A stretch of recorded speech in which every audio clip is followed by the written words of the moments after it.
창세기 17장 15절부터 27절의 말씀을 보겠습니다.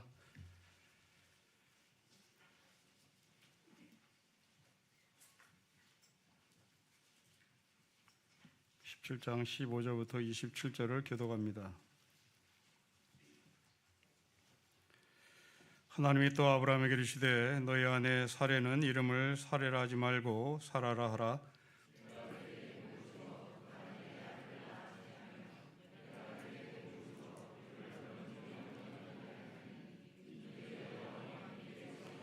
아브라함이 엎드려 웃으며 마음속으로 이르되 100세 된 사람이 어찌 자식을 낳을까? 사라는 90세니 어찌 출산하리요 하고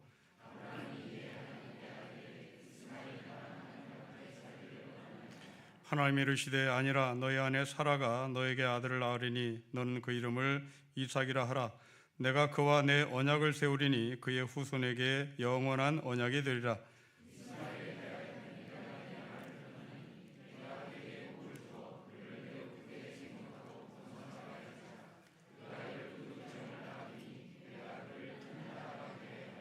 내 언약은 내가 내년 이 시기에 사라가 너에게 낳은 이삭과 세우리라. 이 아브라함이 하나님 자기에게 말씀하신 대로 이날에 그 아들 이스마엘과 집에서 태어난 모든 자와 돈으로 산 모든 자와 곧 아브라함의 집사람 중 모든 남자를 데려다가 그 포피를 베었으니 그의 아들 이스마엘이 그의 포피를 벤 때는 13세였더라. 같이 읽겠습니다. 그 집의 모든 남자 곧 집에서 태어난 자와 돈으로 이방 사람에게 사온 자가 다 그와 함께 할례를 받았더라. 아멘. 오늘 본문은 세 개의 이야기를 담고 있습니다. 사라에게 복을 내리시고 이스마엘에게 복을 내리신 이야기가 나옵니다. 또한 엎드려서 웃는 아브라함이 보입니다. 그리고 세 번째로 아브라함과 그 식소들 모두가 할례를 받는 이야기가 담겨져 있습니다. 우리는 이 세 가지 이야기가 우리에게 어떤 메시지로 전달되는지를 묵상하도록 하겠습니다. 첫째, 복을 주시는 하나님입니다.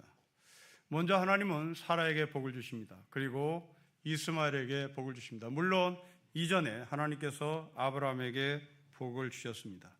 아브라함에게 복을 주시고 사라에게 복을 주시고 이스마엘에게 복을 주셨습니다. 우리는 이 세 사람들의 신분을 구분해 봐야 되겠습니다. 첫째로 아브라함은 남자입니다. 그리고 가장입니다. 남자가 복을 받는다, 가장이 복을 받는다, 이견 없습니다. 당연히 복을 받아야 합니다. 문제는 사라입니다. 여자가 복을 받습니다. 고대 시대에 이것은 상식으로 용납이 안 되는 겁니다. 여자는 남자를 잘 만나야 되는 겁니다. 여자는 남자를 잘 만나서 남자를 통하여 복을 받으면 되는 겁니다. 하나님부터 복을 받을 이유가 없습니다. 남편을 잘 만나야 되는 겁니다. 그런데 하나님은 남편을 통하여 사라에게 복을 내리는 것이 아니라 하나님께서 직접 사라에게 복을 내리신다고 말합니다. 세 번째로 이스마엘입니다. 서자입니다. 우리말로 얘기하면 홍길동입니다. 홍길동은 복을 받을 수 없는 존재입니다.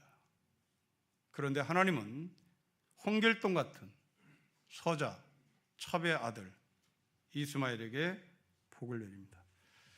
자, 이렇게 구분하고 보니 하나님이 복을 내리신다 라고 말할 때 기준이 무엇인가에 대한 질문을 하지 않을 수가 없습니다.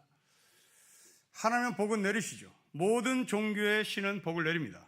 그 모든 종교의 신이 내리는 복의 기준이 무엇이냐의 질문에 우리는 성경적 답을 해야 되는 겁니다. 보통 사람의 답은 착한 일을 했으니까 복을 내리는 겁니다. 이게 대다수의 사람들의 답변입니다. 극소수의 사람들은 약자의 하나님, 소외된 자들에게 복을 내리신다고 말합니다. 좋습니다. 착한 일을 한 사람이 복을 받는다. 동의합니다. 약자에게 복을 내시는 하나님, 소외된 자에게 복을 내시는 하나님 맞습니다. 동의합니다. 그러나 이 두 개를 종합해 보면 오늘 세 종류의 사람은 여기에도 끼지 못합니다. 아브라함 착한 일을 한 적도 있고 착한 일을 하지 않은 적도 있습니다. 하나님은 특정한 기준이 없습니다. 아브라함에게도, 여자에게도, 서자에게도 기준이 없이 복을 내립니다. 이 기준이 없이 복을 내리는 것을 성경은 은혜라고 얘기합니다. 아브라함이 뭔가를 했기 때문에 복을 얻은 것이 아니라, 이스마엘이 잘난 사람이어서 복을 내리는 것이 아니라, 하나님께서 복을 내리시겠다고 약속하셨고 결심하셨기에 이들은 복을 받은 겁니다. 덴마크의 작가가 쓴 소설 중에 시인 닐스 날레라는 책이 있습니다. 이 시인 닐스 린이라는 책에 보면 한 남자가 불치병에 걸려서 이제 죽을 날을 기다립니다. 이 남자는 허무주의에 빠진 사람입니다. 허무주의에 빠져 있음에도 불구하고 하나님을 갈망합니다. 그리고 하나님을 거부합니다.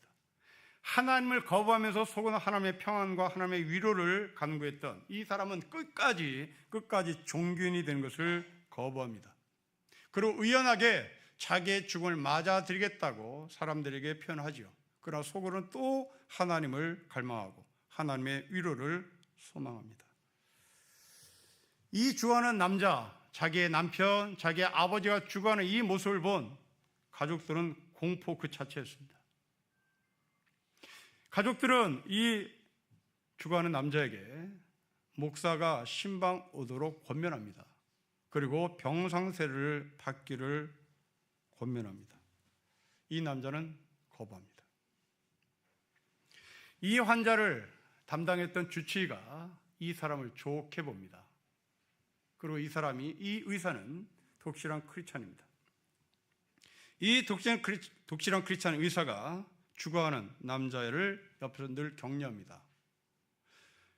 기독교인이 허무주의 철학에 빠진 이 죽어가는 사람, 이 사람을 끝까지 옆에서 돕습니다. 그러나 결국 살아지 못하고 숨을 거두죠. 우리 언어로 표현하면 구원받지 못하고 죽은 겁니다. 그러나 주치의는 이 사람에게 사망 선고를 내리며 이런 말을 합니다.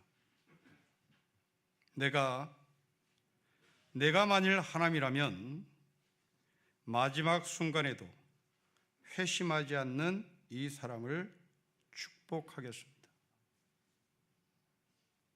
기독교인이 허무주의자에게 내가 하나님이라면 끝까지 회심하지 않은 이 사람을 주님의 이름으로 축복하겠습니다. 대단히 충격적인 이야기입니다. 특히 근본주의적 신앙을 갖고 있는 한국교회 교인들에게는 이것이 용납되지 않습니다. 그러나 여러분, 이것은 하나님의 마음이 분명합니다. 왜냐하면 구원의 기준은 회심이 아니기 때문에 그렇습니다. 구원의 기준은 회심이 아니라 하나님의 은총이 먼저입니다. 회심은 구원의 조건이 아니라 구원의 결과입니다. 하나님의 은혜가 먼저이고 그 은혜를 안 사람이 회개를 하는 겁니다. 구원을 줄 테니 회개해라, 떡 주는 거 아닙니다. 구원을 할 테니 너가 회개하는 걸 내가 보겠다 하고 시험 보는 것이 아닙니다. 이 말씀을 예수님께서 이미 비유로 말씀하신 적이 있습니다. 그것은 포도원 품꾼의 비유 이야기입니다. 예수님이 제자들에게 포도원 품꾼의 비유를 이야기할 때 전제가 있습니다.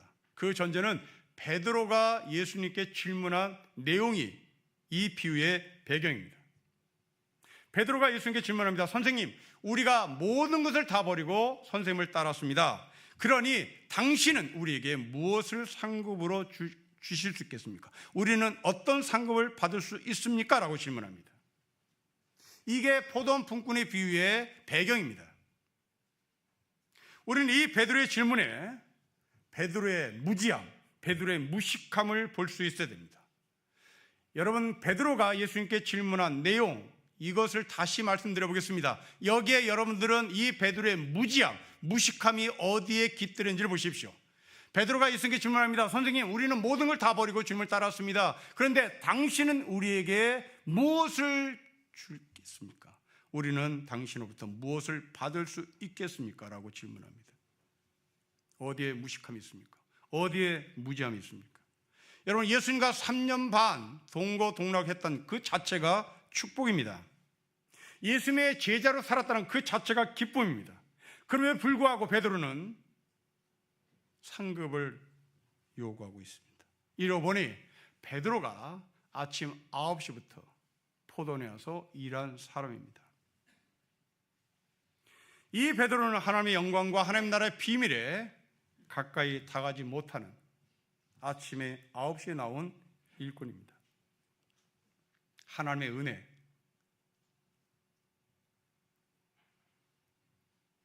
배에서 그물을 깃고 있었던 베드로를 부르신 그 은혜를 까먹은 채 자기는 3년 반 동안 따라다녔으니 나에게 무슨 상급이 있겠습니까?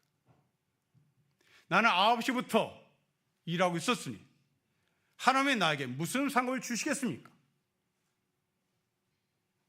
은혜를 놓치고 자기가 무엇을 했다는 것을 드러내는 베드로의 모습입니다. 오늘날 베드로는 목사와 장로와 권사와 안수집사라고 볼 수 있겠죠. 이 사람들은 일반 성도보다 교회를 더 일찍 나옵니다.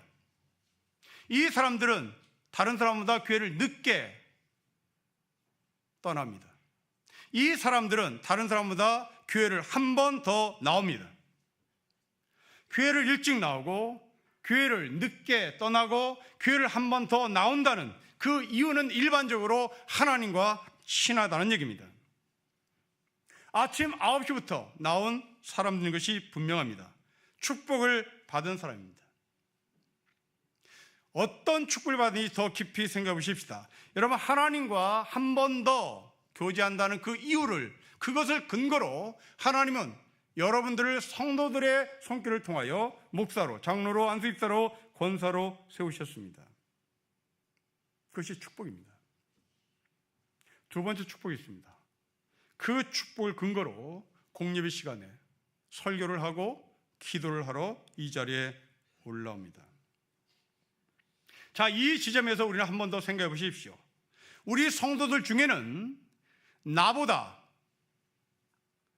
장로보다 교회를 더 열심히 나오는 분들이 계십니다. 새벽 기도를, 수요 예배를, 금요 심야 기도를 빠지지 않고 나옵니다. 그런데 그분들은 이 자리에 설교하러 못 올라옵니다. 이 자리에 기도하러 올라오지 못해요. 우리는 항존직이라는 이유 하나만으로 이 자리에 올라옵니다. 그 항존직이라는 말 뜻 안에는 하나님과 늘 항상 같이 존재합니다 라는 말입니다. 하나님과 항상 같이 존재한다는 말에는 새벽기도, 수요예배, 금요 심야기도 교회에 한 번 더 나온다는 말입니다. 그런데 우리가 이런 복을 받았다면 오후 5시에 나온 사람도 복을 받지 못할 이유가 없다는 얘기입니다. 우리가 다른 사람보다 수요예배를 나오지 않았음에도 불구하고 교회를 그 사람보다 더 빠짐에도 불구하고 이 자리에 나와서 기도하는 특권을 얻을 수 있었다면 이스마엘은, 사라는 복을 받지 못할 이유가 없다는 말입니다. 하나님은 아브라함에게는 축복하지 않습니다. 남자를 잘 만나야 할 여자 사라에게 직접 축복하시고 홍길동 같은 서자, 절대 복을 받아서는 안 되는 그 사람에게까지도 하나님은 복을 내리십니다. 때문에 내가 복을 받았다는 이 사실을 근거로 이스마엘 같은 사람이 복을 받을 때 그 사람을 시샘하는 눈으로 쳐다봐서는 안 된다는 말입니다. 여러분, 예수님을 십자가에 못 박은 로마 병정들을 보십시오. 그들은 십자가 주위를 정말 자유스럽게 맴돌고 있습니다. 마치 자신들은 사람을 죽일 수 있는 자유를 갖고 있는 것처럼 그렇게 의기양양하게 예수를 찌르고 예수를 죽이는 사람들입니다. 반면에 십자가에 못 박힌 예수님은 자유가 박탈된 것처럼, 아니 자유가 박탈된 채 십자가에 못이 박혀 있습니다. 이것이 십자가에 달린 예수님과 그 주변의 사람들의 그림입니다. 이 그림 속에서 성경은 우리에게 던지는 메시지가 있습니다. 예수님을 중심으로 맴도는, 그리고 희롱하는, 조롱하는 로마 병정들은 그때 어떤 상태였습니까? 여러분들은 성경을 읽었던 것을 기억해야 합니다. 그때 로마 병정들은 술을 마신 상태였습니다. 그리고 로마 병정들은 예수님께 술을 권합니다. 예수님은 그 술을 거부합니다. 술을 마신 로마 병정들은 십자가 줄을 맴돌며 술을 마시지 않은 예수님을 조롱하고 희롱합니다. 반면에 예수님은 술을 마시지 않았습니다. 술을 마시지 않은 예수님은 로마 병정들을 조롱하지 않습니다. 로마 병정들을 오히려 축복합니다. 하나님 아버지, 저 사람들을 용서해 주십시오. 저 사람들은 자기네가 무슨 일을 하는지 모릅니다. 네, 맞습니다. 술 마셨기 때문입니다. 술 마셨기 때문에 무슨 일을 하는지를 모릅니다. 술이 문제입니다. 술을 마시면 제정신이 아닙니다. 술을 마시면 내가 무슨 일을 하는지를 모릅니다. 술을 마시면 내가 무슨 말을 하는지도 모릅니다. 조롱하는 병사와 조롱하는 병사들을 위하여 기도하는 예수님. 차이는 술을 마셨느냐, 술을 마시지 않았느냐입니다. 하나님은 예수님을 볼 수 없는 눈을 가지고 있었던 로마 병정들, 그들에게 던지는 메시지입니다. 술을 마셨으니 간이 부었고, 술을 마셨으니 객기를 부리고, 술을 마셨으니 할 말을 하는 것이 아니라 하지 말아야 할 막말을 하는 겁니다. 제정신을 가진 사람은 남을 판단하지 않습니다. 제정신을 가진 사람은 남을 정죄하지 않습니다. 제정신을 가진 사람은 사시가 되어서 옆 사람을 째려보지 않습니다. 혹시 우리 양쪽 눈이 제대로 되었는지 확인해 보시길 바랍니다. 혹시 한쪽 눈이 기울어져 있는지, 혹시 내 왼쪽 눈이 사시가 되었는지, 사라가 복을 받았기 때문에, 이스마엘이 복을 받았기 때문에 시기가 생기고 내 눈이 째지고 내 눈이 기울어져 있다면 하나님께서 왜 나에게 은혜를 내리셨는지를 다시 돌아볼 수 있으면 좋겠습니다.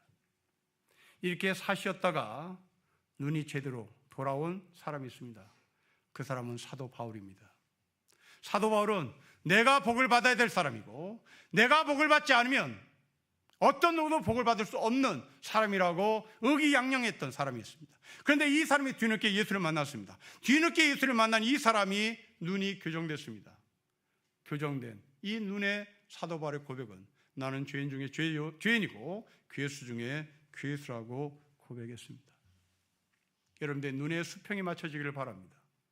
여러분의 눈이 기울어지는 것은 바로 우리가 세상을 제대로 못 보는 겁니다. 우리가 술을 마신 상태입니다. 술을 마셨으니 생명을 죽이는 것이고, 술을 마셨으니 생명을 조롱하는 것이겠죠. 그런데 놀랍게도 오늘 본문에 이 사시가 된 사람, 눈이 삐뚤어진 사람이 등장합니다. 여러분 17절부터 18절입니다. 우리 같이 한번 읽겠습니다. 시작. 아브라함이 엎드려 웃으며 마음속으로 이르되 100세 된 사람이 어찌 자식을 낳을까? 사라는 90세니 어찌 출산하리요 하고, 아브라함이 이에 하나님께 아뢰되 이스마엘이나 하나님 앞에 살기를 원합니다. 아브라함이 엎드립니다. 그리고 웃습니다. 그리고 이스마엘을 하나님 앞에서 잘 키우겠습니다 하고 말합니다.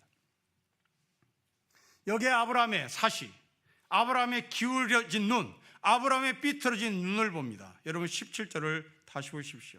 이 17절은 우리이기 때문에 그렇습니다. 아브라함은 17절에 서로 다른 행동을 합니다. 하나는 엎드렸습니다. 하나는 웃었습니다. 엎드린단 말은 하나님을 경배한단 말입니다. 하나님을 경외한다는 얘기입니다. 그리고 웃음이란 18절의 근거에서 보면 비웃는 겁니다. 하나님은 아브라함의 이 눈을 정확히 보셨습니다. 하나님을 경외했던 아브라함, 하나님을 경외하는 아브라함. 그러나 한쪽 눈으로는 하나님의 말씀을 믿지 못했다고 서로 비웃고 있는 아브라함을 하나님은 보셨습니다. 우리 이런 모습을 심리학에서는 양가적 감정이라고 표현합니다. 서로 다른 곳을 같은 눈으로 쳐다보고 있습니다. 아브라함은 하나님 앞에서 혼란을 겪고 있습니다. 경외냐 비웃음이냐.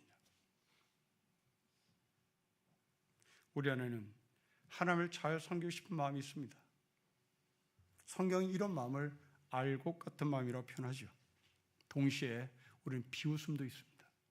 성경은 이런 사람을 가라지라고 얘기합니다. 알곡과 가라지가 저 밖에 있는 것이 아니라 우리 안에 같이 공존합니다. 우리 안에 엎드림과 비웃음이 공존합니다. 우리가 발전시키는 과학을 보십시오.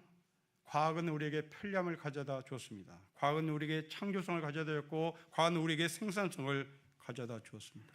그러나 동시에 과학은 파괴도 가져옵니다. 이 지구가 날아갈 수 있는 힘을 과학은 가지고 있습니다. 때문에 과학은 전적으로 선하다고 말할 수가 없습니다. 우리 사람도 마찬가지입니다. 설교를 듣는 우리 마음에도 이렇게 엎드림과 비웃음이 공존합니다. 지금 여러분들은 엎드려 있는 사람입니다. 그리고 설교자의 설교를 통하여 하나님의 말씀을 듣고 계십니다. 그런데 어느 지점에 가서는 여러분들이 비웃습니다. 엎드린 채 비웃죠. 그리고 아브라함은 말합니다. 이스마엘이나 잘 키우겠습니다. 설교자여, 당신은 사회 경험이 없어. 당신은 돈을 벌어온 경험이 없잖아. 그리고 비웃죠. 그리고 말합니다. 내가 돈을 많이 벌어서 선교사 후원할게. 엎드림과 비웃음의 공존이죠. 돈을 그렇게 벌어서 안 됩니다 라고 설교할 때 당신은 돈을 벌어보지 않아서 그래. 비웃은 여러분들은 그 비웃음과 동시에 내가 돈을 많이 벌어서 헌금 많이 하면 되잖아. 내가 내 자식 공부 잘 시켜서 목사 만들면 되잖아. 선교사 만들면 되잖아. 이스마엘 잘 키우면 되잖아. 이거죠. 네, 저는 맞습니다. 사회생활을 해본 적이 없습니다. 저는 돈을 벌어본 적이 없습니다. 저는 그런 경험이 없습니다. 여러분, 저는 경험에 근거해서 설교하는 사람이 아닙니다. 텍스트에 근거해서 설교합니다. 성경에 근거해서 설교합니다. 경험에 근거해서 설교하는 자가 아닙니다. 상황이 우선이 아닙니다. 경험이 우선이 아닙니다. 텍스트가 우선입니다. 성경이 우선입니다. 엎드림과 비웃음의 공존이 지금 예배드리는 여러분 가운데 분명히 있겠죠. 그리고 우리는 타협합니다. 이스마엘을 잘 키워서 하나님께, 이런 양가적 감정을 갖고 있는 우리를 하나님께서 어떻게 다룰까? 여기는 도대체 답은 있을까? 이렇게 서로 엎드림과 비웃음 사이에서 갈등하고 있는 우리를 하나님께서는 어떻게 살라고 답을 주시는지, 그 답이 궁금합니다. 성경은 그 답을 이렇게 말합니다. 여러분 21절과 22절을 보십시오. 우리 같이 읽겠습니다. 시작. 내 언약은 내가 내년 이 시기에 사라가 너에게 낳을 이삭과 세우리라. 하나님이 아브라함과 말씀을 마치고 그를 떠나 올라갑니다. 여러분 21절과 22절 사이에 뭔가 있어야 되는 겁니다. 21절의 말씀을 마치시고 올라가면 안 되는 겁니다. 아브라함이 어떤 결단을 내린지 봐야 되는 겁니다. 아브라함이 어떤 행동을 하는지 봐야 되는 겁니다. 그런 모습을 보고 올라가셔야 되는 겁니다. 그런데 하나님은 21절까지 말씀을 하시고 호련히 올라갑니다. 왜 올라갈까요? 아브라함의 행동을 보고 올라가야 되는 거 아닙니까? 아브라함의 답변이라도 듣고 올라가야 되는 거 아닙니까? 그런데 하나님은 가타부타 말없이 그냥 올라갑니다. 왜 그럴까요? 하나님이 아브라함을 믿었기 때문이겠죠. 네, 그럴 수도 있겠습니다. 그러나 하나님이 아브라함을 믿은 것이 우선이 아닙니다. 하나님이 아브라함을 믿어 주었기 때문입니다. 아브라함이 하나님을 믿은 것이 아니라 하나님이 아브라함을 믿었고 그리고 아브라함을 믿어 주었기 때문인 거죠. 그러나 여기서 다가 아닙니다. 하나님이 아브라함을 믿어준다 할지라도 이렇게 엎드림과 비웃음이 공존되는 사람들, 이들은 언제 어디로 도망갈지 모릅니다. 그러기에 하나가 더 필요합니다. 그것은 붙잡음입니다. 아브라함이 하나님을 붙잡은 것이 아니라 하나님이 아브라함을 붙잡습니다. 그러기에 아브라함은 도망갈 수가 없습니다. 그로 인하여 21절의 말씀처럼 내년 이맘때 이삭이 태어날 것이다. 여기서 이 이삭은 웃는다라는 말입니다. 엎드림과 비웃음 사이에서 갈등했던 이 아브라함에게 이제 비웃음이 웃음으로 바뀌는 순간입니다. 시편 139편의 고백을 올려드립니다. 내가 주의 영을 떠나 어디로 가며 주의 앞에서 어디로 피하리까? 내가 하늘에 올라갈지라도 거기 계시며 스올에 내 자리를 펼지라도 거기에 계십니다. 붙잡으시는 하나님입니다. 믿어주시는 하나님을 뛰어넘어 붙잡으시는 하나님이 바로 시편의 기자의 고백 속에 절절히 들어가 있습니다. 그렇습니다. 우리가 하나님을 믿는 것이 아니라 하나님이 우리를 믿어주십니다. 그리고 나를 붙잡고 계십니다. 우리가 하나님을 믿는 믿음보다 하나님이 우리를 믿어주는 믿음이 더 강합니다. 내가 하나님을 붙잡는 힘보다 하나님이 나를 붙잡는 힘이 더 강합니다. 비웃음보다 하나님께서 웃음으로 바꾸시는 그 하나님의 계획이 더 강합니다. 우리의 비웃음이 이삭이라는 웃음으로 바꾸시는 하나님, 그분은 나에게 아버지이십니다. 이 하나님이 여러분을 붙잡으시는 나의 아버지신 것을 고백했으면 좋겠습니다. 이제 홀로 남게 된 아브라함이 할례를 받습니다. 아브라함이 99세, 이스라엘 말이 13세 때 할례를 받습니다. 그런데 성경은 99세 때, 13세 때 할례를 받는 이스마엘에게 초점을 맞추지 않습니다. 눈여겨볼 아주 중요한 단어가 있습니다. 여러분 23절을 보십시오. 같이 읽겠습니다. 시작. 이 아브라함이 하나님이 자기에게 말씀하신 대로 이날에 그 아들 이스마엘과 집에서 태어난 모든 자와 돈으로 산 모든 자, 곧 아브라함의 집 사람 중 모든 남자를 데려다가 그 포피를 베었습니다. 모든 자, 모든 자, 모든 자 3번 반복합니다. 진짜 아브라함의 집에 있는 모든 식술들을 다 할례를 받게 했다는 얘기입니다. 그런데 여기서 이상한 점을 발견합니다. 23절을 다시 보십시오.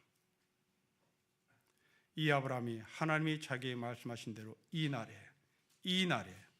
이날에 모든 식솔들이 할례를 받습니다. 이건 심각합니다. 모든 남자들이 한날 한시에 할례를 받은 것은 대단히 심각한 문제를 가져옵니다. 집안의 소는 누가 키웁니까? 집안의 양은 누가 키웁니까? 아브라함의 밭은 누가 가꿉니까? 땔감 나무는 누가 해옵니까? 올스톱입니다.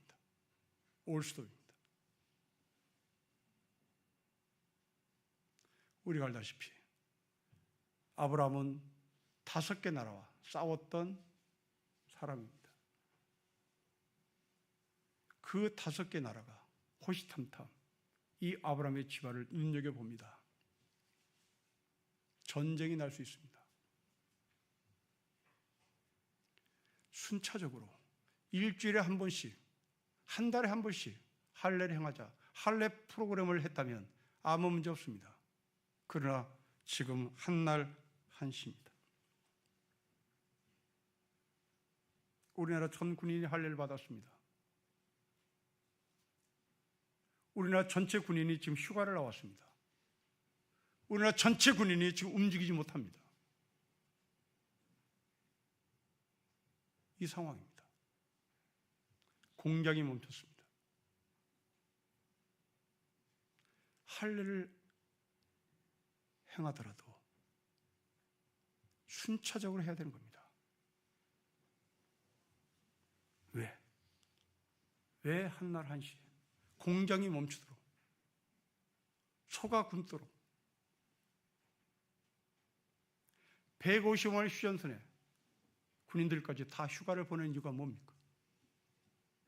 150원의 휴전선에 군인들까지 다 할례를 받게 하는 이유가 무엇입니까? 왜 그날입니까?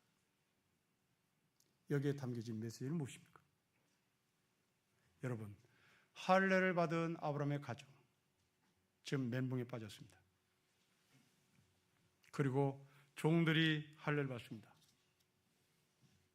아브라함과 이스마엘 뛰어넘어 돈으로 사온 종들까지도 할례를 받습니다.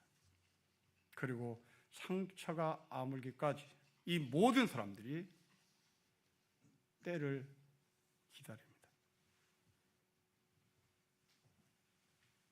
여기에 우리는 2가지 메시지가 담겨진 것을 봅니다. 할례를 받은 사람들이 회복될 그날을 기다립니다. 그날은 언제인지 모릅니다. 사람마다 다 다릅니다. 어떤 사람은 일찍 일어나는 사람도 있겠습니다. 어떤 사람은 늦게 일어나는 사람도 있겠습니다. 심지어 어떤 사람은 죽는 사람도 있습니다.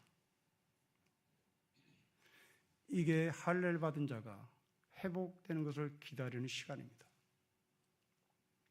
획일적인 시간이 아니라 서로 다른 시간입니다. 성경은 이런 시간을 가리켜 카이로스라고 말합니다. 이 카이로스의 반대 영역에 있는 시간의 영역이 크로노스라는 시간입니다. 이 크로노스는 물리적인 시간입니다. 할례를 받은 사람들이 3일 후에 낫는다. 이건 크로노스입니다. 일주일 후에 낫는다. 크로노스입니다. 그러나 사람마다 다 다릅니다. 그러기에 크로노스의 시간에 회복되는 것이 아니라 카이로스의 시간에 회복이 되는 바로 그때를 기다립니다. 우리는 크로노스의 시간을 참 신뢰합니다. 그러나 크로노스의 시간은 미래를 약속하지 않습니다. 2024년 우리에게 다가올 크로노스의 시간이죠. 물리적인 시간입니다. 이 날은 앞으로 35일이면 만납니다. 그런데 이 35일 안에 우리에게 어떤 일이 벌어질지 아무도 모릅니다. 그리고 내년 2024년이라는 크로노스 시간을 만난, 이 물리적 시간을 만난 우리는 2024년에 어떤 일이 벌어질지 아무도 모릅니다. 죽는 사람도 생깁니다. 전쟁 날지도 모릅니다. 아무도 모릅니다. 이게 물리적인 시간입니다. 참 이상합니다. 산수입니다. 수학입니다. 물리입니다. 답이 나와야 되는 겁니다. 답이 없습니다. 참 아이러니합니다. 35일 계산되는 시간입니다. 계산되는 시간인데 무슨 일이 벌어질지 모릅니다. 그러면서 우리는 산수를 믿습니다. 그러면서 우리는 크로노스의 시간을 신뢰합니다. 그러나 언약의 사람들은 카이로스의 시간 속에 살고 있는 사람들입니다. 막연한 미래, 막연한 불안감을 갖고 사는 사람이 아니라 이 카이로스의 시간에 약속을 부여받는 사람입니다. 2023년이 저물어갑니다. 2024년이 옵니다. 크로노스의 시간이 옵니다. 그러나 어떤 누구도 우리의 미래를 알 수는 없지만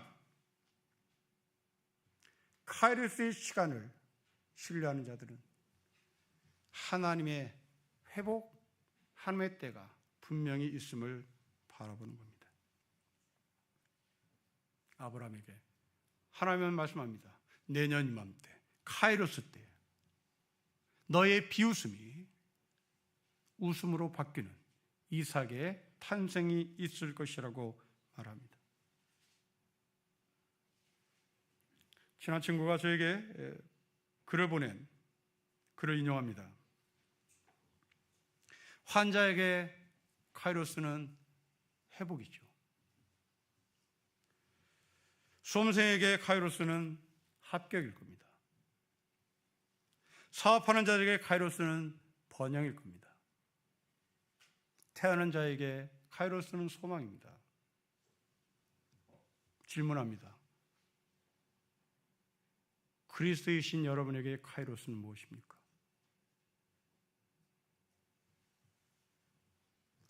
그리스도인에게서 종말은 무엇입니까? 우리는 그때가 옵니다. 우리는 그때가 옵니다. 아브라함은 100세가 옵니다. 사라는 99세 옵니다. 물리적으로 다 끝난 겁니다. 크로스 시간은 끝난 겁니다. 산송장입니다. 90세의 사라, 100세의 아브라함, 끝난 겁니다. 그러나 아브라함의 카이로스는, 사라의 카이로스는 이삭입니다. 세상 모든 사람은 종말을 맞이합니다. 그러나 예수 그리스도를 믿는 우리의 종말은 다릅니다. 설계로는 다섯천처럼 기름과 등불을 준비하는 겁니다. 어리석은 다섯천처럼 그냥 무방비 상태로 죽음을 맞이하는 것이 아닙니다. 이것이 카이로스입니다. 다시 묻습니다. 여러분에게 카이로스는 무엇입니까? 언제 종말이 올지 모릅니다. 35일 안에 올지, 2024년 크로노스에 올지 아무도 모릅니다. 그러나 옵니다. 그때 우리는 어떤 시간 속에 살아가야 되겠습니까? 여러분 손에 기름과 등불이 준비되어 있습니까? 그 기름과 등불이 준비되었다는 것은 무엇일까요? 상처가 낫기를 기다리는 그 시간 속에 아브라함과 그 식구들은 무슨 생각을 했을까요?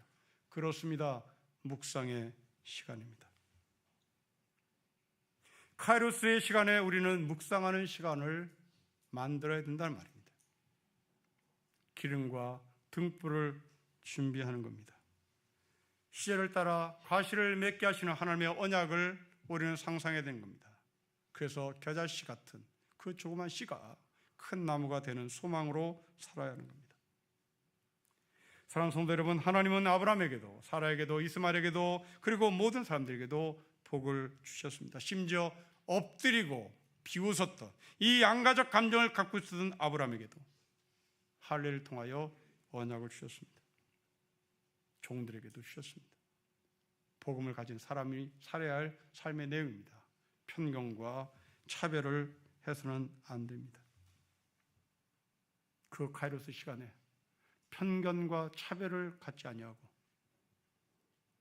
하늘의 때, 그 때를 기다리며 하나님의 나라를 묵상하는 신림교회 할례받은 성도가 되시기를 주 이름으로 축복합니다.